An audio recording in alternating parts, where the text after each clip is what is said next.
अस्सलाम वालेकुम वरहमतुल्लाहि वबरकातुहू। इस्तक़बाल है आप सबका हमारे चैनल विचारयारा में। लेकर हाजिर हैं एक लेटेस्ट अपडेट। अब से सऊदी सरकार ने ये तय किया है कि कुछ चीज़ें जो है वो दुकानों पर, कियोस्क पर या फिर काउंटर पर नहीं मिलेंगी।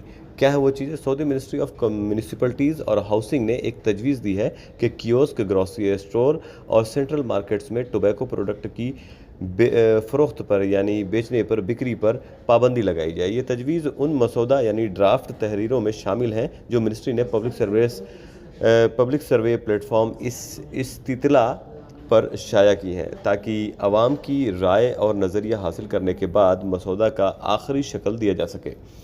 मसौदा कवायद में टोबैको प्रोडक्ट्स यानी तंबाकू से बने उत्पाद के बेचने या बिक्री के लिए कई रेगुलेशंस शामिल हैं। इसके मुताबिक टोबैको प्रोडक्ट्स के बिक्री Saudi food and drugs authority SFDA के जारी किए गए स्टैंडर्ड स्पेसिफिकेशंस के मुताबिक होनी चाहिए।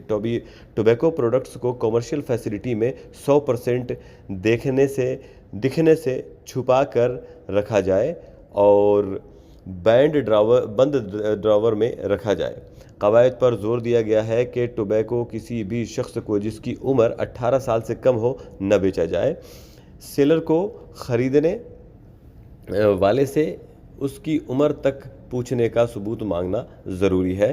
कैश काउंटर के ऊपर एक वार्निंग साइन लगाना ज़रूरी होगा जो वाज़े नज़र आए उसमें स्मोकिंग के नुकसानात का बयान जो है करने वाली तस्वीर शामिल होनी चाहिए। एक वार्निंग जुमला भी शामिल होगा जो इस तरह से होगा कि स्मोकिंग और टोबैको प्रोडक्ट्स मुंह, फेफड़ों, दिल और शरियान के कैंसर और बीमारियों की बड़ी वजह है।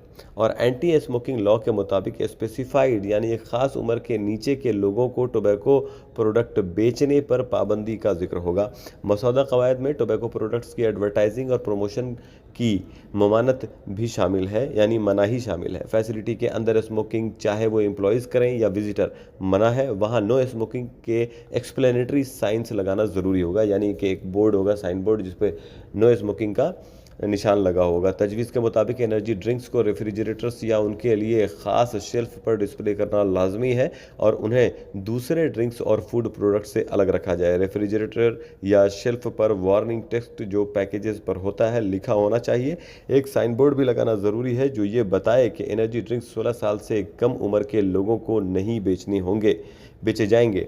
ग्रोसरी स्टोर्स और सुपरमार्केट्स के लिए रिक्वायरमेंट्स में बिल्डिंग परमिट के मुताबिक अप्रूव्ड पार्किंग स्पेसेस का बंद होना रोकने और शॉप्स, फैसिलिटीज़ और पब्लिक पार्किंग लॉट्स के सामने पार्किंग रोकने वाले साइंस या किसी तरीके से रोकने की ममानत शामिल है।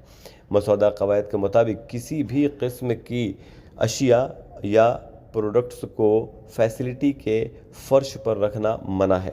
नीचे के शेल्फ फर्श से कम अज़ कम 15 सेंटीमीटर ऊपर होना चाहिए। फैसिलिटी के सेक्शंस को वाज़े करने के लिए साइन बोर्ड लगाना ज़रूरी है जो शॉपर्स के लिए आसान हो। अगर होम डिलीवरी सर्विस प्रोवाइड की जाए तो रेगुलेशंस और इंस्ट्रक्शंस के मुताबिक परमिट लेना ज़रूरी होगा। अगर शॉपिंग कार्ट्स ऐड की जाएँ तो उनके लिए एक मुख्तस इलाका यानी ख़ास इलाका फैसिलिटी के अंदर मुहैया करना ज़रूरी होगा जो मेन एंट्रेंस के करीब हो। वर्कर्स के लिए रिक्वायरमेंट्स में ये शामिल है कि फ़ूड हैंडलिंग में काम करने वाले तमाम वर्कर्स का सेहतमंद होना ज़रूरी है। वर्कर्स को कोई स्किन बीमारी नहीं होनी चाहिए, ना ज़ख़म या ऐसे सोर्स होने चाहिए जो बॉडी के किसी एक्सपोज्ड हिस्से से सिक्रीशन करते हों। अगर ज़ख्म सुपरफिशियल और साफ़ हों और बैंडेज के साथ कवर्ड हों तो काम की इजाज़त दी जा सकती है। फूड एस्टेब्लिशमेंट पर यह फ़र्ज़ है कि अगर वर्कर में डायरिया, बुखार या कै का कोई सिम्टम नज़र आए तो जो एक्यूट इन्फेक्शस इंटेस्टिनल डिजीज़ के साथ एसोसिएटेड हो या अगर वर्कर कोलेरा, हेपेटाइटिस या टाइफॉइड फीवर जैसी फूड ट्रांसमिटेड डिजीज़ से मुतासिर हो तो उसका काम रोक दिया जाए। तो ये भैया आने वाले वक्त में ये कानून लागू कर दिया जाएगा और जो मैंने अभी बताया तंबाकू से रिलेटेड प्रोडक्ट के बारे में, उसके ऊपर पाबंदी लगने वाली है। अब ये आम तौर पर जो है आपको दुकानों पर या फैसिलिटी सेंटर पर या फिर कमर्शियल सेंटर पर या फिर जो मार्केट्स हैं उस पर नहीं मिल सकेंगे। ٹھیک ہے، تو امید کرتا ہوں آپ تمام حضرات کو یہ اپڈیٹ پسند آئے گا۔ کیوسک ہے، گروسری اسٹور اور سینٹرل مارکیٹ میں ٹوبیکو پروڈکٹس کی جو بکری ہے اس پر پابندی لگائی جانے کے لیے باضابطہ مسودہ جو ہے وہ تیار کر دیا گیا ہے۔ ملتا ہوں پھر ایک لیٹسٹ اپڈیٹ کے ساتھ، تب تک کے لیے السلام علیکم، دعاؤں میں یاد رکھیں۔